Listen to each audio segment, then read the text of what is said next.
Cuando digo equilibrio, creo que la gente, ustedes ya vieron en alguna materia un dibujito de este estilo. Y díganme si vieron un dibujito que se parece a eso en algún lugar. ¿Les suena ese dibujo relacionado con equilibrio? Sí, sí, de Sí. física 1. En física 1. ¿Y te acuerdan cómo llamaban estas cosas? O sea, cada uno tiene un nombre distinto. Equilibrio estable, equilibrio inestable. ¿Cuál es el estable? Tengo un equilibrio que es estable. ¿Cuál es? El de la derecha, más a la derecha. Uy, ¿qué pasa que no lo puedo ver? Ahí está. Este de acá, No, el del medio para mí. este de acá. El de Tenemos un abajo, desempate. Para mí el de abajo. Es efectivamente el de abajo. Y alguien dijo equilibrio inestable. ¿Cuál es el inestable? El de arriba de todo. El de la izquierda, el de arriba de todo. ¿Y alguien se acuerda cómo se llama el otro?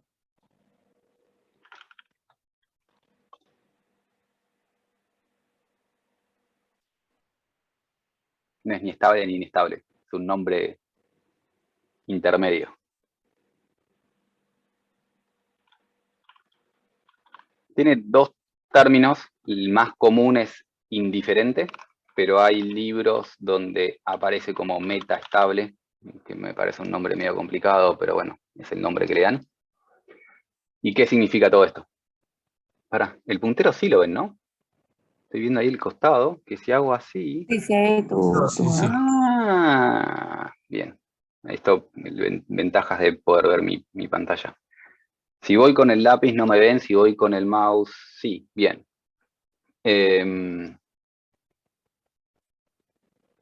Esto acá se llama equilibrio inestable porque está en equilibrio, está en reposo, pero se le para una mosca y deja de estar en equilibrio. Por eso es inestable. Es un equilibrio, está en reposo. Pero una pequeña alteración genera que se vaya a desequilibrio y se empieza a caer la pelotita. Este equilibrio de acá es estable porque si se le para la mosca, si lo muevo a penitas, se puede mover, pero vuelve a la misma posición que antes. Se vuelve a mover y queda en la misma posición que antes. Este es indiferente porque se le para la mosca, se mueve, pero se mueve un poquitito y vuelve a estar en un equilibrio. No está en la misma posición de antes, pero se mueve apenitas y vuelve a estar en equilibrio. Entonces, no es estable porque lo estamos trasladando, lo estamos corriendo, pero se dice indiferente porque, bueno, sí, se corrió, pero no se cayó, no se movió mucho, simplemente se corrió un poquito al costado. En nuestra materia vamos a hablar casi siempre del equilibrio estable. La gran mayoría va a ser equilibrio estable. Y únicamente vamos a salir de lo que es equilibrio estable cuando lleguemos al último tema, la última bolilla, que era segundo orden y pandeo. Recién ahí vamos a hablar de otros equilibrios y vamos a hablar de un poco de inestable o indiferente. En el resto de la materia vamos a estar más que nada con equilibrio estable y como ya dije antes, todos esos equilibrios que estamos hablando nos referimos al equilibrio estático. Existe el equilibrio dinámico que no veremos nosotros ahora. Y esto lo vieron en Física 1 y también como repaso de Física 1. Ya saben lo que son fuerzas, entonces no vamos a ponernos de vuelta a explicar fuerzas, pero ¿alguien que me pueda decir qué es una fuerza?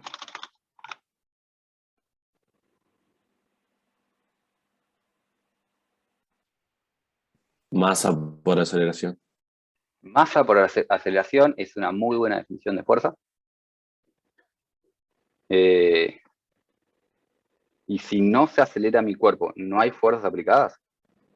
Si yo tengo este termo en la mano, ¿se está acelerando eso? Se puede Depende anular del con otra sistema de fuerza. referencia. No, depende del sistema de referencia. De respecto de tu mano no se mueve. Respecto de la Tierra, o ahí sí. Bien. Correcto. Generalmente vamos a usar sistemas de referencias que no son cómodos a nosotros, empezar a decir que todo se está moviendo nos complica la vida, porque si no, nuestro edificio o nuestra estructura, o nuestra estructura, cualquier cosa, el monitor que está ahí tan quietito delante mío, decir que eso se mueve es algo a lo que no estamos acostumbrados y no es conveniente. Entonces, generalmente usamos sistemas de referencia relativos a nosotros, y relativo a mí, esta cosa no se está moviendo.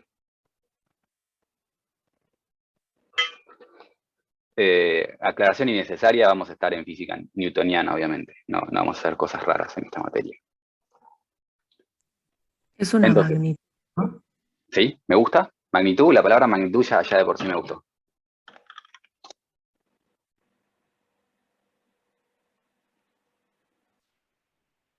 Te saqué la inspiración. ¿Y un sentido? Vectorial. Dirección Vectorial. y sentido, ¿no? Es una magnitud vectorial y eso es lo que está hablando. No llega a agarrar los nombres, voy a empezar a prestar atención más a los nombres y después me acuerdo. Así que voy a expandir esto de esta forma. A ver si tengo chances de acordarme nombres, que es lo ideal. Y voy a, o sea, intento tener en cuenta, saber quién me habla y quién no me habla. Magnitud vectorial, y alguien había hablado de dirección. Sentido, y me falta una cosa. Intensidad. Intensidad. Y generalmente cuando hable de intensidad yo voy a usar la palabra módulo. Este termo está haciendo una fuerza relativa a su peso, y ese es el módulo o intensidad, yo voy a decir módulo, y tiene una dirección perpendicular a la Tierra, y el sentido para abajo, porque el peso, la gravedad me lo tira para abajo. Una fuerza para nosotros va a ser un vector. Que hace con cierta intensidad y cierta dirección y sentido una carga sobre mi estructura. Y existen dos tipos de fuerzas posibles en la mecánica del continuo. Mecánica del continuo es todo lo que es relativo a fuerzas, desplazamientos, tensiones, deformaciones, todas esas cosas de cualquier medio continuo.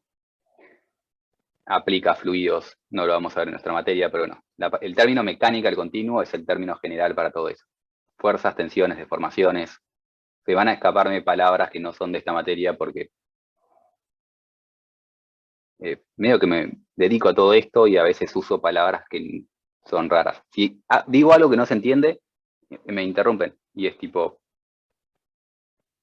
¿qué quiere decir mecánica del continuo? Porque no me doy cuenta a veces que uso palabras raras.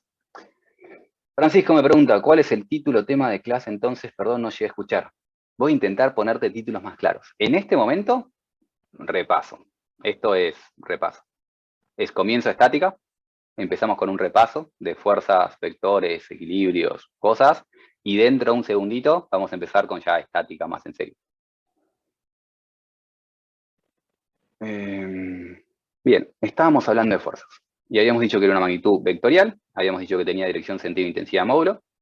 Y existen dos fuerzas. Las fuerzas superficiales, que son las fuerzas de contacto, y las fuerzas volumétricas. Este termo, nuevamente, para el termo, su peso es una fuerza volumétrica. Este termo está solicitado su propio peso. Yo, cuando me paro, tengo que soportar mi propio peso. Y esa es una fuerza que me genera mi masa a mí mismo, y esas son fuerzas volumétricas. Cualquier otra cosa que no sea fuerza volumétrica es fuerza superficial. No existe otra cosa. Si yo le pongo, no sé, una fuerza electromagnética, un imán que atrae otro imán, eso es una fuerza volumétrica. Depende de la masa de ese imán. Cualquier otra cosa es superficial. Vamos a hablar dentro de un rato de fuerzas puntuales, pero la realidad es que en la mecánica continua la fuerza puntual no existe, es una simplificación. Es decir, yo agarro esta lapicera y si me aprieto, por más que eso parezca chiquitito, no es un punto, tiene una superficie. Y si le doy vuelta, la superficie va a ser más chiquitita, pero existe una superficie.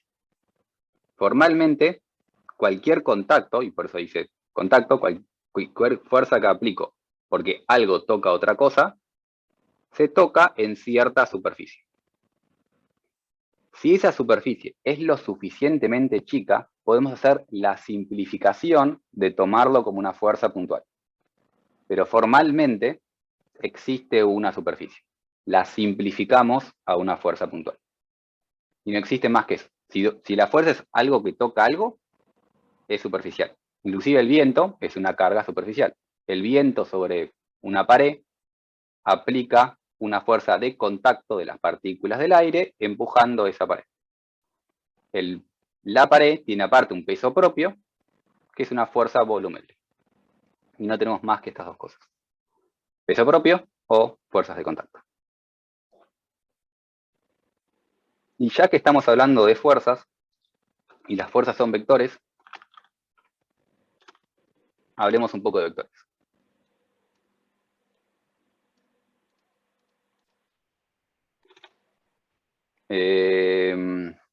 ¿Y qué sabemos de vectores? Lo mismo de antes, repitamos, seamos redundantes. Es algo que tiene dirección, sentido y módulo. Eso es lo que todos sabemos que tiene un vector. ¿Y a alguien se le ocurre qué más puede llegar a tener un vector? Recta de acción. Alguien me habla de recta de acción, que son cosas, vamos a poner opcionales. Recta de acción, y acá Miguel me escribe por chat y me dice punto de aplicación.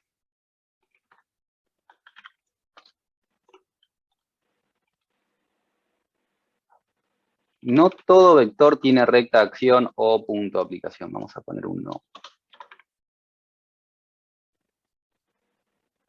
No todo vector tiene recta de acción o punto de aplicación. Generalmente estamos acostumbrados que sí, pero en realidad no es lo que sucede. Justamente la fuerza que genera la gravedad no es que tiene exactamente una recta acción en punto de aplicación. Cuando lo llevamos a un cuerpo, bueno, ese cuerpo está solicitado a su peso. Pero, bueno, no voy a entrar en detalle de todo eso, no es importante. Vamos a ver que puede no tener todas esas cosas. Lo que siempre tiene es dirección, sentido y módulo. Y dado que puede o no tener recta de acción, ahí aparecen tres vectores posibles.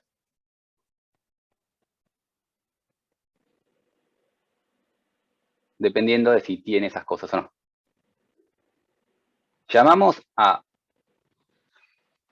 vectores libres a los vectores que no tienen ni recta acción ni punto de aplicación. Es decir, me es indiferente si el vector está aplicado acá, o el vector está aplicado acá, o el vector está aplicado acá. Son todos O's. O sea, tengo un vector y si ese vector puede estar en cualquier lugar. Tiene dirección, sentido y módulo. Todas esas flechas deberían apuntar hacia la misma dirección y tener la misma longitud, pero no me cambia si está aplicado en un lugar o en otro. Eso se llama vector libre. Puede estar en cualquier lugar, me es lo mismo.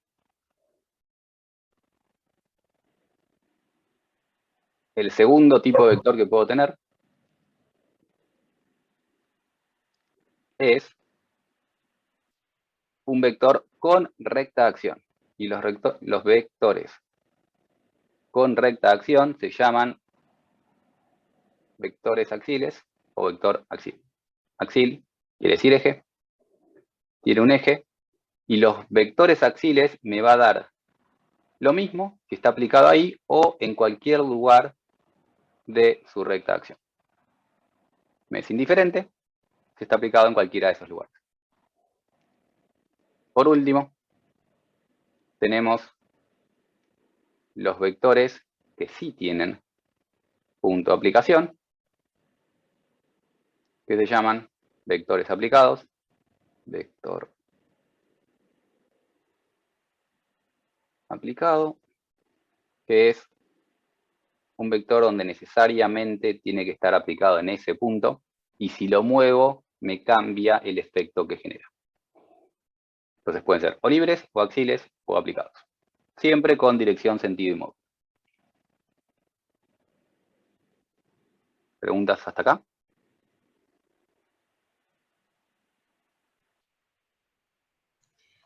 tengo una Eh, pregunta. Perdón, yo sí. Ah, sorry. No, sigue, sigue. El vector axil no me quedó claro. ¿Puede estar aplicado en cualquier punto sobre esa recta de acción? exactamente. Ah, listo. El vector libre puede estar libre en donde quiera. El vector axil no cambia su efecto mientras esté aplicado en esa misma recta, y el vector aplicado tiene un punto. Si yo lo muevo ese punto, cambia el efecto que genera. Vamos a ver que... Sí, te escucho, perdón, Perdón. Karina. Sí, pero no por los vectores, sino por la fuerza volumétrica. No me quedó claro, la verdad. Yo entendí que las fuerzas superficiales están bien, es todas las fuerzas que son de contacto, como la fuerza de rozamiento, por ejemplo, ¿no? O la Exacto. fuerza del aire. Y las fuerzas volumétricas serían las que no se hacen por contacto, o sea, sería todo lo contrario, sino las que se hacen por distancia. Por ejemplo, ¿no? Calculo la fuerza gravitatoria. Que se hacen por volumen, no por distancia, por masa. Las fuerzas también másicas se llaman. Sí. La fuerza volumétrica, la fuerza Ujú. gravitatoria depende Sí. del volumen, en realidad de la masa del cuerpo. La fuerza, si acerco dos imanes y el imán Ujú. es más chico o más grande, la fuerza que genera es distinta, porque depende de la masa. O sea, ya tenemos entendí. una Ujú. magnitud que, o sea, la gravedad depende en parte de qué tan grande es el objeto, pero después, justamente depende de qué tan grande es el objeto. Es una constante multiplicado por la masa de ese objeto. La razón que Listo. esto es más pesado que esto es por la masa del objeto. Ok. Y esa Gracias. carga, esa fuerza, va a estar aplicado en el cuerpo. El cuerpo siente su propia masa. Listo. No hay un Gracias. contacto, no hay alguien que toca a la lapicera para que la lapicera se sienta pesada.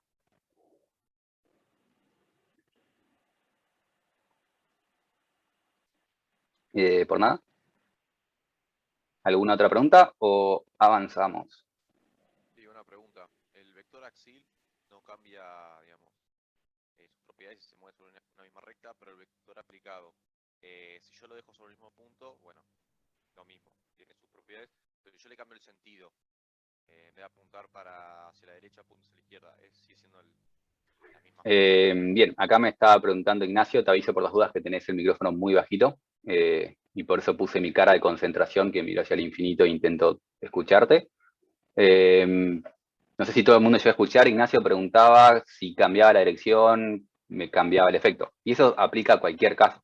Cualquiera de estos vectores, si le cambio el módulo, hace otra cosa, si le cambio el sentido, hace otra cosa, si le cambio la dirección, hace otra cosa. Un vector libre es con misma dirección, sentido y módulo, si está acá, o está acá, o está acá, hace lo mismo. Pero no puedo cambiar dirección, sentido y módulo. En ningún caso.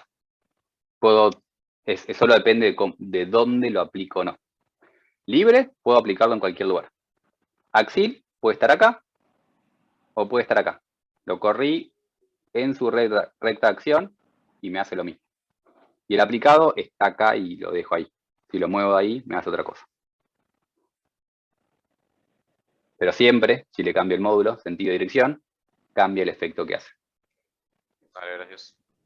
Por nada. Esto fue una especie de repaso de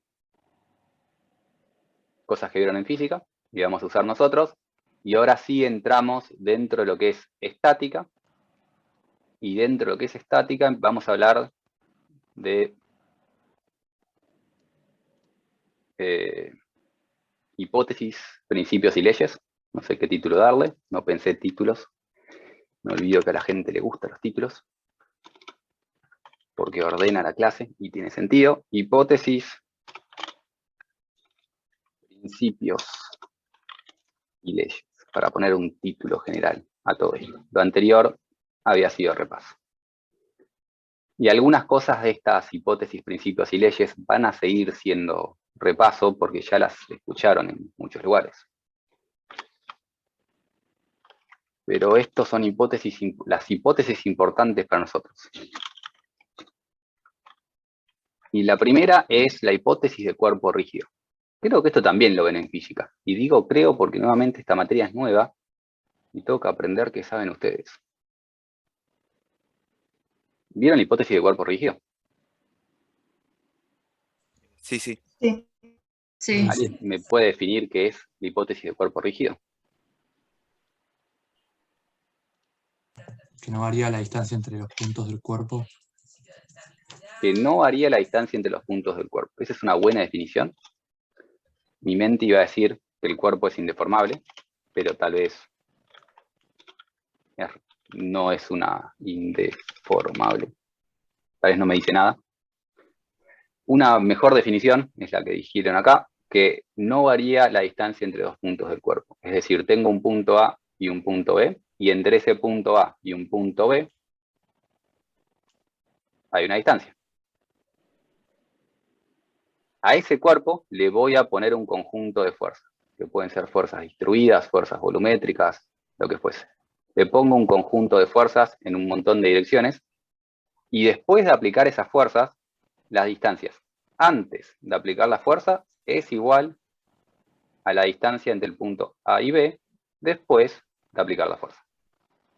No varían las distancias entre ningún punto que tenga mi sólido.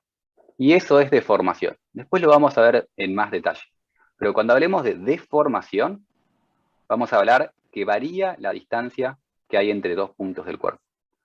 Por ejemplo, si yo agarro esta lapicera y la corro, no la deformé, la trasladé.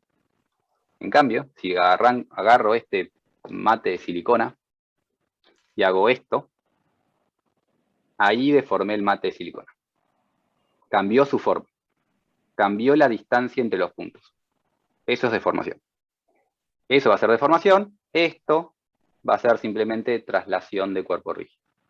Justamente de cuerpo rígido porque no se deforma. En la primera parte de la materia, todo lo que va a ser estática, vamos a hablar de cuerpos rígidos, cuerpos indeformables, y siempre va a mantener su geometría y forma original. Después vamos a empezar a hablar de deformación. Lo vamos a ver, pero falta que lleguemos. Esa es la principal hipótesis, y después vamos a hablar de principios, y voy a dar más o menos la definición del libro de los principios de la estática, por más que esté medio en contra moralmente de lo que llaman principios de la estática. Porque me pasa un montón en un montón de materias y pasa un montón en libros y más que nada en ingeniería, porque a los ingenieros les gusta definir las cosas más o menos, que hablamos de principios, leyes, teoremas, como si fuese todo lo mismo, y no lo es. Tengo problemas con todo eso, pero es problema mío. Van a darse cuenta que tengo un montón de problemas con un montón de cosas. Intentaré que algunos problemas míos sean suyos, porque algunas cosas tenemos que discutir y que la mayoría de mis problemas personales no se les peguen a ustedes. Pero bueno, en el tema de principios, leyes, teoremas y cosas similares, tengo un par de problemitas. Entonces, arrancamos con definiciones de libro, por si les toma un examen a alguien que no sea mí, que no sea yo, que les van a pedir que les enuncien los principios de la estática. Y el primer principio llaman principio del paralelogramo. ¿Alguien escuchó alguna vez del principio del paralelogramo? ¿Esto se sigue dando en alguna otra materia?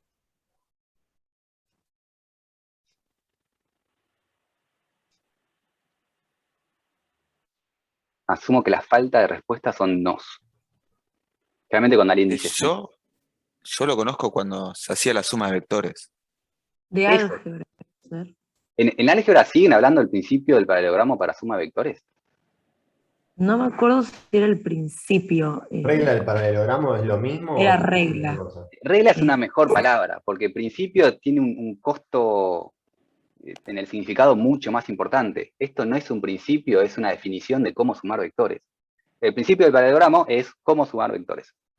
Dicho mal y pronto, tengo dos vectores concurrentes a un punto, P1, P2. La suma de esos dos vectores se llama resultante. A veces me hace eso, ahí va. La suma de esos dos vectores se llama resultante, y el principio del paralelogramo es esto, que si tengo dos vectores concurrentes a un punto, si sumo y hago el paralelogramo de fuerzas, me da la resultante. No es más que eso. Si saben sumar vectores, no hace falta ningún principio. No es un principio, es una definición de cómo se hacen las cuentas vectorialmente. Me gusta más la palabra regla. Me gustó. Acá dibujé 2 vectores, pero si tengo 5 vectores concurrentes a un punto, tengo que empezar a sumar las distintas fuerzas, formo un polígono. Ese polígono hay quien lo llama polígono de fuerzas, pero no es más que empezar a dibujar las flechas como suma, que me parece que se sigue hablando de esto porque hubo un momento en la historia, muchísimo antes que ustedes nacieran, muchísimo antes que yo naciera, quiero creer, la verdad que ya no sé, donde la gente realmente hacía métodos gráficos para hacer sumas de vectores y cosas de fuerzas. Es increíble. Había métodos que para mí son realmente mágicos, que empezaban a tirar líneas y calculaban un montón de cosas. Que parece imposible hacer, que es imposible hacer a mano, y tirando líneas salía, y por eso hay muchas cosas que siguen hablando o tienen palabras de cosas gráficas, como el paralelogramo de fuerzas, perdón, como el poliedro de fuerzas, pero quedó históricamente. Una vez que nació la computadora, vectores y matrices y listo. Segundo principio de la estática. Es el principio de efecto nulo. Este mismo principio, hay quien lo llama equilibrio. Hablar de principio de equilibrio no me gusta ni un poquito, pero es más lindo hablar de la primera ley de Newton. El segundo principio de la estática es la primera ley de Newton. ¿Alguien sabe, se acuerda cuál es la primera ley de Newton? Que en ausencia de fuerzas la velocidad del cuerpo es constante. Exactamente. En ausencia de fuerzas, o cuando la resultante de fuerzas es igual a 0, o sea, yo puedo tener fuerzas, pero si la suma de todas esas fuerzas me da 0, el cuerpo mantiene su movimiento. Eso quiere decir que si tengo 2 fuerzas iguales y contrarias, el cuerpo mantiene en reposo y no hay ningún efecto sobre ese cuerpo. Es mejor hablar, no me gustó tanto tal vez el ausencia de fuerza, sino resultante igual a 0. Ese es el segundo principio de la estática. Podemos avanzar con el segundo principio de la estática. Se puede decir como que si la resultante de fuerzas es igual a 0, no se genera ningún efecto sobre mi cuerpo. Por eso, efecto nulo. Si la resultante de fuerzas es igual a 0, no se genera ningún efecto sobre mi cuerpo. Y eso va a ser para nosotros el equilibrio. Acá falta una I. Después el equilibrio lo vamos a tener que expandir, pero básicamente es cuando la suma de las cosas que tengo no hacen fuerzas. ¿Se entendió o tengo que decir las cosas más sencillo? ¿Estaría bien decir que la cantidad de movimiento es nula?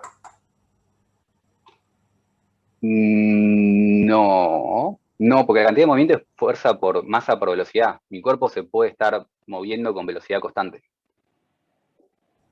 Está bien. Sería que la variación de cantidad de movimiento es nula. Eso, ahí me gustó. Variación de la cantidad de movimiento es nula. Gracias, María. No, bien definido. Les aviso por las dudas.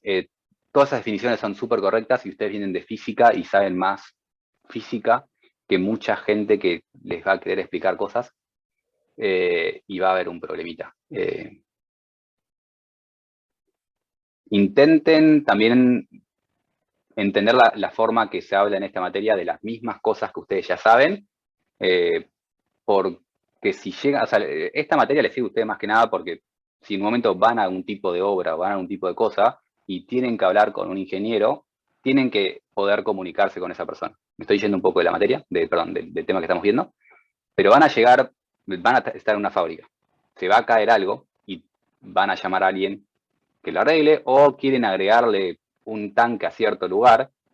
No se pongan ustedes a calcular ese tanque, les pido por favor, pero cuando le pidan a alguien, bueno, ¿qué tengo que hacer acá para poner este tanque? Tienen que poder comunicarse. Y para eso sirve aprender el lenguaje que tiene la otra persona. Los ingenieros civiles tenemos cierto lenguaje particular. Estoy generalizando enormemente.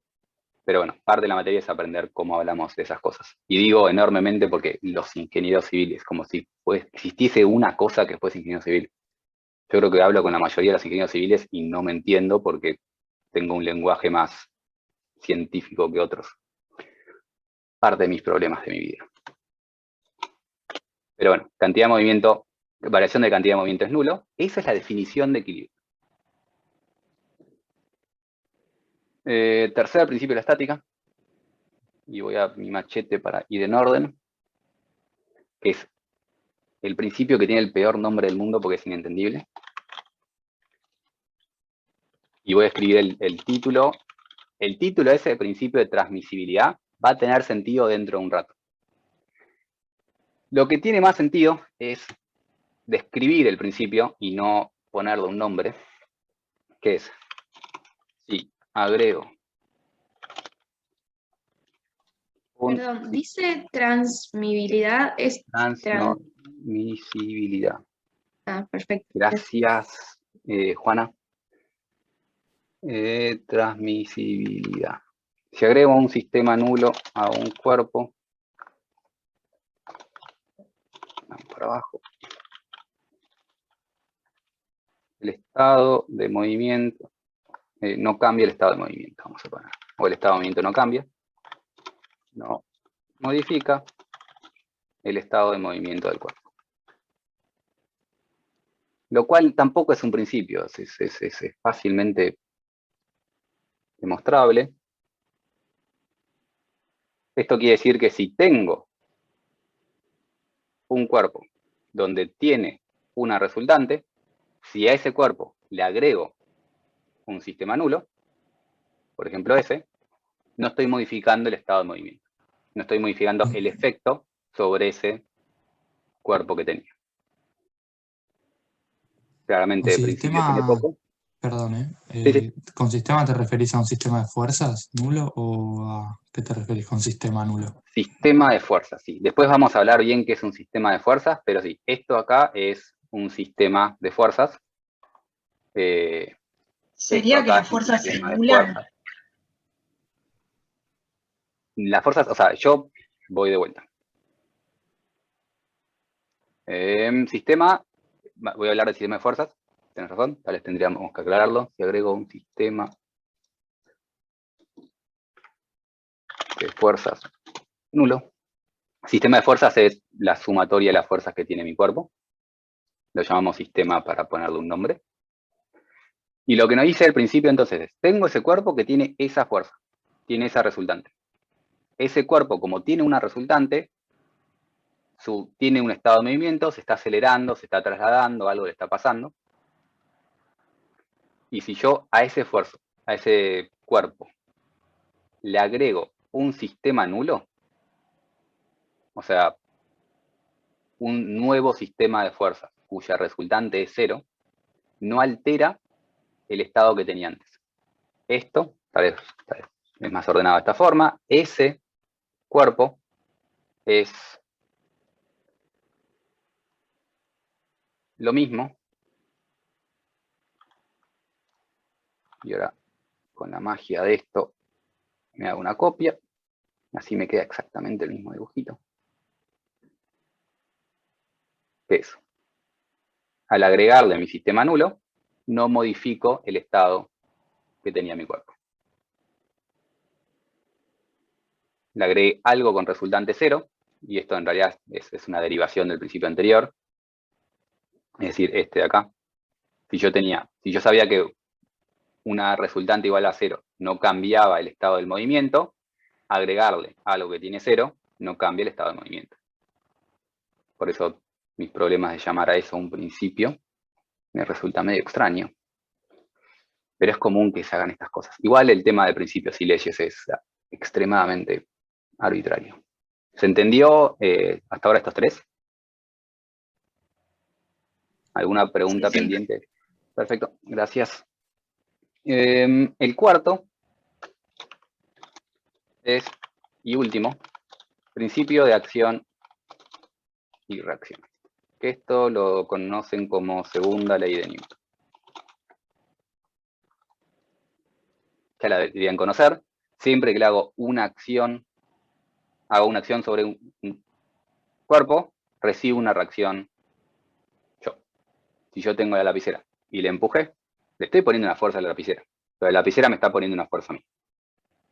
Yo sentado en esta silla, estoy poniendo una fuerza sobre el piso, estoy empujando el piso para abajo, y ese piso genera una reacción sobre la silla que genera que no me mueva.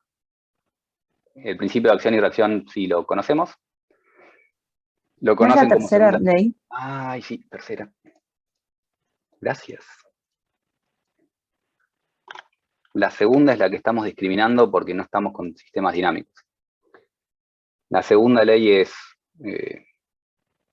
la parte de aceleración que hablaba Newton, y como no vamos a tener cuerpos que se aceleran, porque estamos en estática, cuerpos en reposo, no hablamos de la segunda.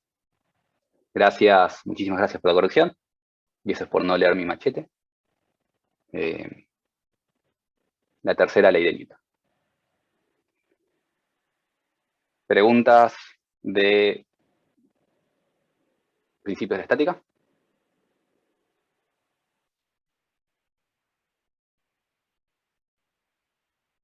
Hasta acá se entiende. Bien, vamos con el último tema antes del intervalo, que es un tema que nos genera a todos dolores de cabeza, a ustedes y a nosotros. Cada vez que me hacen una pregunta de esto, lloro un poco por adentro, porque es algo extremadamente confuso e innecesariamente confuso para todos nosotros, que es el tema de ternas.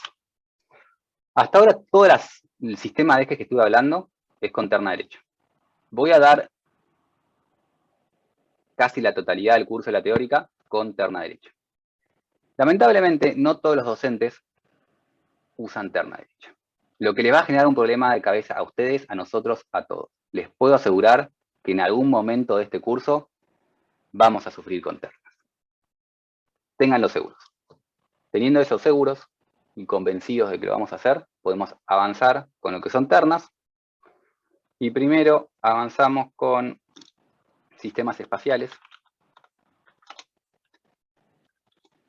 que coloquialmente se llama 3D, pero término un poco más prolijo es espaciales. Si estamos en el R3, tenemos 3 ejes.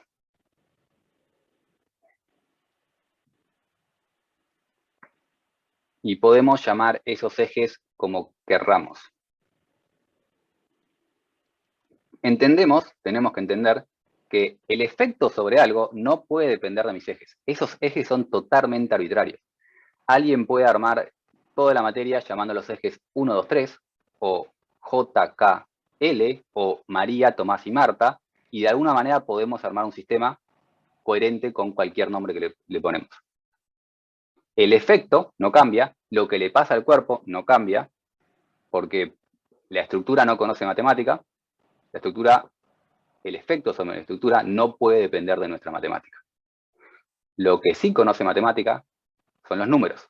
Y el número, el signo del número, más particularmente, puede cambiar según la terna que elijamos. Lo que le pasa al cuerpo es lo mismo, pero cómo llamamos a eso es lo que me cambia según los ejes. Es decir, yo moví esto hacia mi derecha. ¿Cuánto lo moví? Y tengo que empezar a hablar ejes. Pongo estos ejes y con estos ejes moví en la dirección de mi dedo, este de acá, el dedo grande, que no sé cómo se llama, porque no conozco nombres de dedos. En la dirección del dedo grande se movió de forma positiva. Pero alguien podría haber puesto un eje al revés y se movía de forma negativa. Las ternas lo único que nos cambia son los signos. Pero eso es suficiente para generarnos problemas. En general tenemos dos ternas posibles. La terna izquierda y la terna derecha. Voy a cambiar para tal vez ser más didáctico y poner la izquierda en la izquierda. Perdón por el cambio. Pero me parece que tal vez queda más prolijo poner la izquierda en la izquierda. Eso es una terna izquierda. Ahora vamos a ver por qué. Y esto es una terna derecha. Como dije antes, voy a intentar siempre usar ternas derechas, hablar un poco de la izquierda, porque van a encontrarse con el problema de que alguien va a usar una izquierda.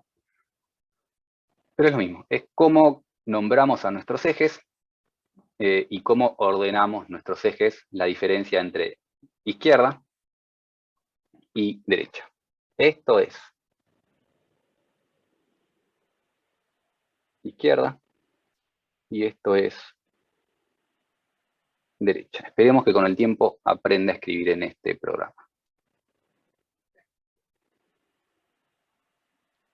Cuando usemos terna izquierda, van a usar la mano izquierda. Cuando usen terna derecha, van a usar la mano derecha. Redundante, recuérdenlo porque hasta yo me equivoco a veces y queremos empezar a girar con la otra mano. En las materias que vieron hasta ahora, ustedes hacen esto de los dedos, que si tienen que nunca me lo aprendí. Como que tienen una dirección multiplicado por el otro y le da el sentido. Eso de los dedos, la verdad que nunca me lo aprendí. Hay gente más capaz que yo en esta materia que va a poder seguirles ese razonamiento.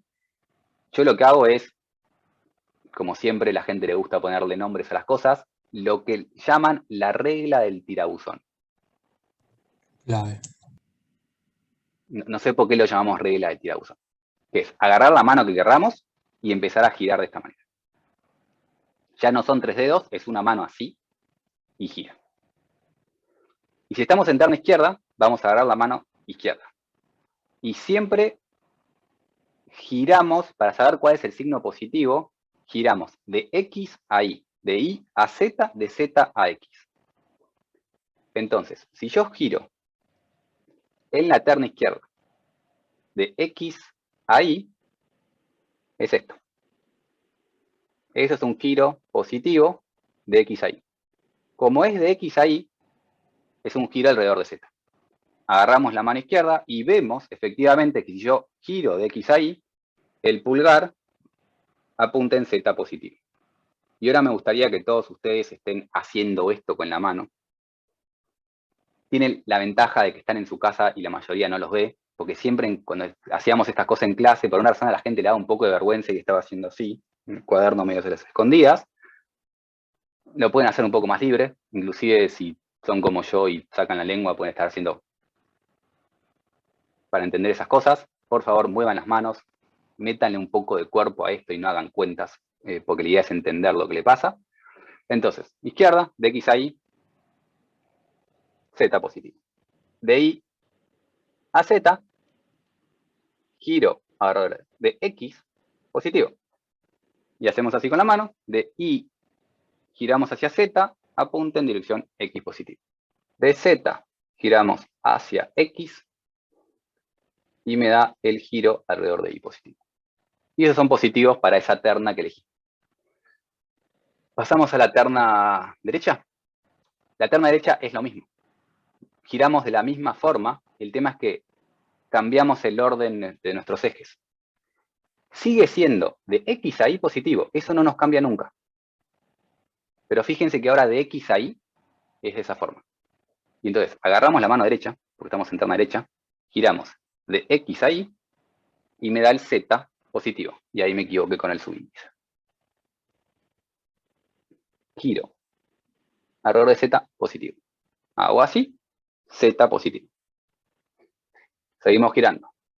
De Y a Z me da el giro alrededor de X positivo. Derecha, de Y a Z me da el eje X.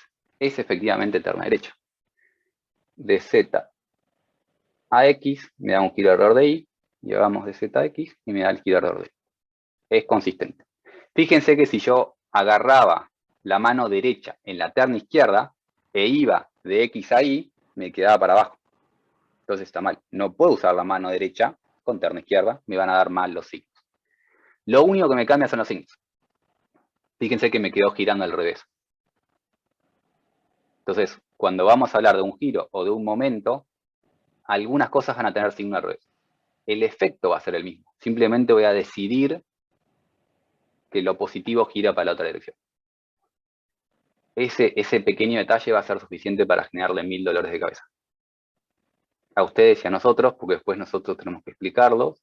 Y en mi caso, lamentablemente, después de tantos años de hacer todo esto, ya lo tengo internalizado. Yo no veo signos, veo los giros. Y es muy difícil explicar las cosas que mejor entendemos, porque tenemos siempre el mismo problema en la vida. Cuando uno lo termina de entender, se vuelve obvio. Y algo obvio no es fácil de explicar. Es obvio. ¿Por qué va para abajo? Y porque va para abajo. ¿Para dónde va a ir? O sea, si yo suelto la lapicera, va para abajo. ¿Por qué? Porque obvio que va para abajo. Casi que ni pensamos las razones de los porqués. Pero bueno, nuestro trabajo es intentar ordenarnos para poder explicar las cosas que ahora no son obvias. Y cuando yo hice estabilidad 1, porque yo hice esto en civil, no era obvio. ¿Preguntas de esto, de la parte espacial? Pasamos a sistemas planos, que sistemas planos son los 2D. Estamos 2D, tenemos solo dos ejes. Mantenemos izquierda en la izquierda y agarremos una terna izquierda. Y acá tenemos un par de aclaraciones adicionales. Si estoy en el 2D y yo veo esos ejes, formalmente hablando, la verdad que no puedo asegurar que es una terna izquierda o una terna derecha. Porque el eje X no me lo están mostrando. Y yo podría haber puesto el eje para allá, saliente, o podría poner un eje para allá, entrante, y decir, no, era derecha. Eso complica más la vida. Generalmente, cuando ven una terna, el eje faltante sale. No lo hace todo el mundo, pero lo hace prácticamente el 95% de la población mundial. El eje que no estamos dibujando se va para afuera. Y ahí sí puedo asegurar que esa es una terna izquierda. Porque cuando giro de I a Z, mi dedo sale. Si agarraba la mano derecha y giraba de I a Z, mi dedo entraba. Entonces, no puede ser derecha, es izquierda. Generalmente asumimos que el eje faltante sale. Entonces, eso es una terna izquierda. Y en esa terna izquierda, el giro X positivo, ¿cómo es?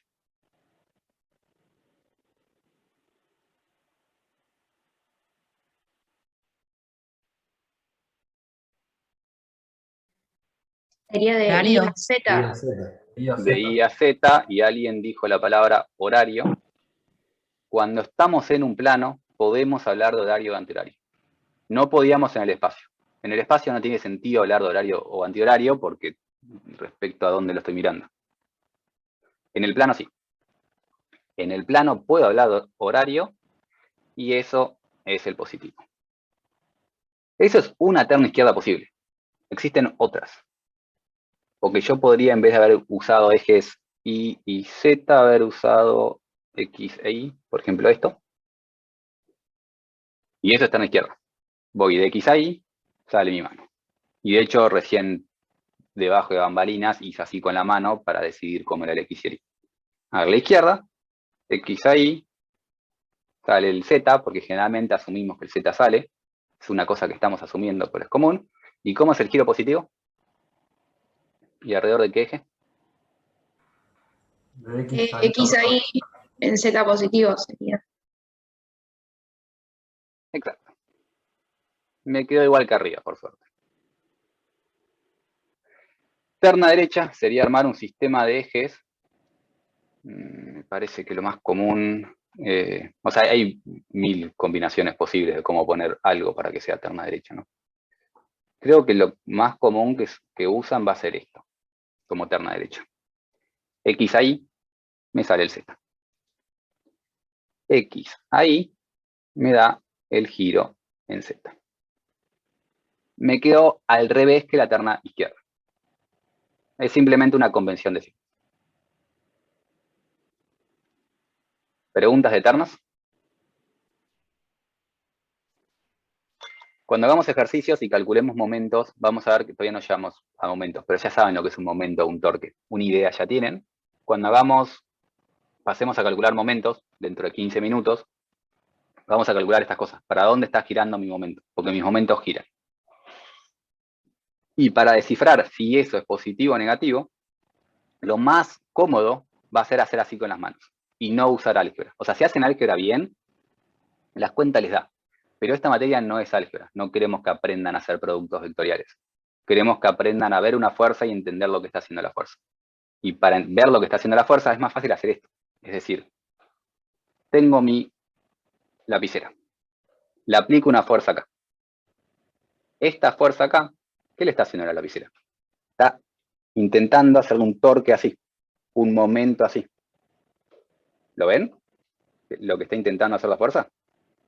Eso es lo que nos importa que vean. Y eso va a tener un signo dependiendo de los ejes que le pongan. Sí o sí va a girar así.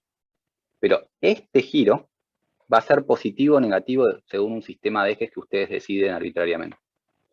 No nos importa que pongan un número. Nos importa que entiendan que hace así. Lo mismo cuando tengamos 5 fuerzas jugando al mismo tiempo.